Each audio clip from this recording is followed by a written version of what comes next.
नमस्कार दोस्तों। Financial planning tips. हम सभी जानते हैं अप्रैल का महीना अभी फाइनेंशियल ईयर को कंप्लीट करके आगे बढ़ा है, तो कुछ गवर्नमेंट के थ्रू बहुत सारी चीजें हैं जो महंगाई हुई है और कुछ बहुत चीजों में बदलाव हुआ है।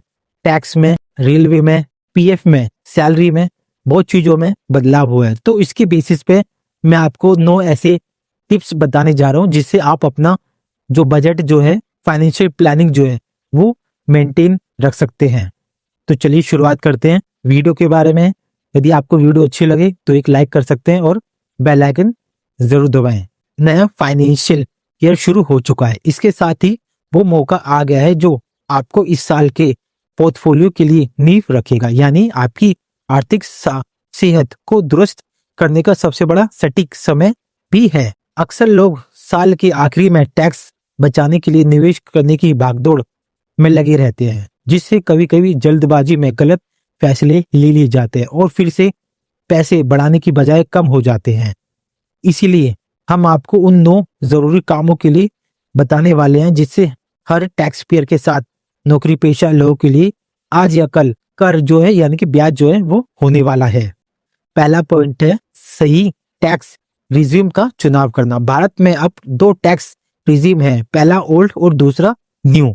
ऐसे में नया वित्तीय वर्ष शुरू हो चुका है। आपको ये तय करना होना चाहिए कि आप किसी ज्यादा टैक्स बचाएंगे। अगर आपका पास होम लोन, एलआईसी या पीपीएफ जैसे निवेश अकाउंट हैं तो ओल्ड रिज्यूम आपके लिए बढ़िया हो सकता है। वही बिना निवेश के कम टैक्स रेट चाहने वाले के लिए न्यू रिज्यूम फायदेमंद साबित होगा। दूसरा पॉइंट है निवेश के बारे में कंपनी को बताना। अपने एम्प्लॉयर या कंपनी को ये बताना जरूरी है कि आप इस साल कितना और कहाँ निवेश करने वाले हैं, क्योंकि अगर आप समय पर डिक्लेरेशन नहीं करते तो कंपनी आपकी सैलरी से ज्यादा टीडीए काट सकती है, इसीलिए जिससे आपकी इन हैंड सैलरी कम हो जाएगी। मैंने ये स्क्रीन पे भी शो कर रखा है, आप उसके भी पोज करके आप देख सकते हैं। तीसरा पॉइंट है फॉर्म 15G और फॉर्म 15H जमा कर सकते हैं।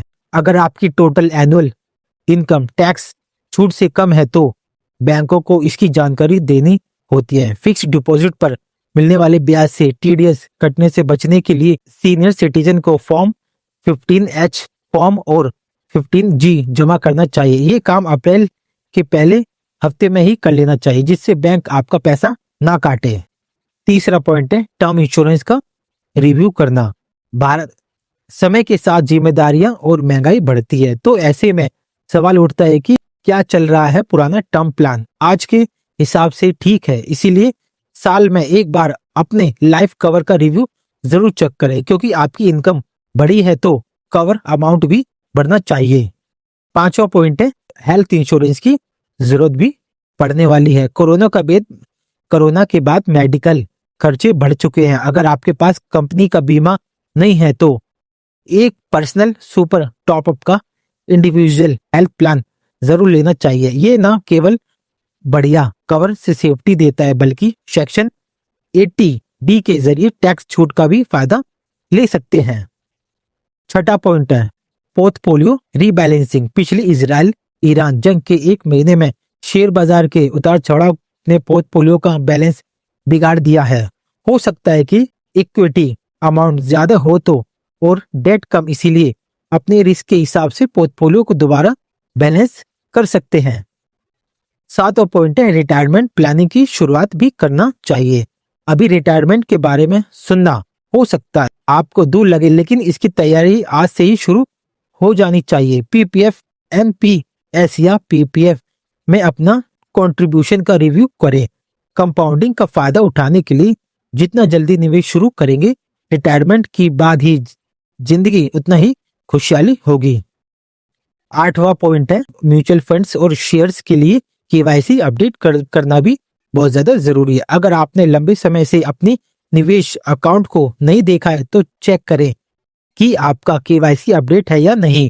अभी के नियमों की बात करें तो बिना अपडेट केवाईसी के आप अपने म्यूचुअल फंड्स यूनिट्स बेच नहीं सकते। इसके साथ ही अपना मोबाइल नंबर और ईमेल आईडी भी वेरीफाई करवा सकते हैं। नौवां पॉइंट है नॉमिनेशन डिटेल।